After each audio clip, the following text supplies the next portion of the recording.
Guys, how's it going? Daniel here. So finally, after a week of waiting, Apple finally sent out the new iPhone X silicon case. So this is one of the new colors that Apple released a week ago when they did their education event. So I got the lemonade, is what they're calling it, the lemonade color case, the silicon one, for the iPhone X. And it looks really nice. I wanted something bright because every phone case that I have is dark colors. Just because, you don't want to stand out or anything like that. But I wanted something springy and for spring and summer, so I decided to go for this color, this case color. So yeah, really happy.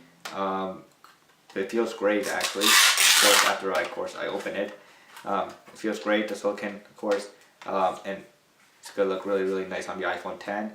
I'm probably gonna add some B-roll while I'm talking here. But yeah, it looks really nice, fantastic. I can't wait to use this out and about. And so yeah, that's one of the new spring summer colors that Apple released now. So yeah, it's fantastic, looks great. And that's it for now, guys, and I'll see you guys later. Peace.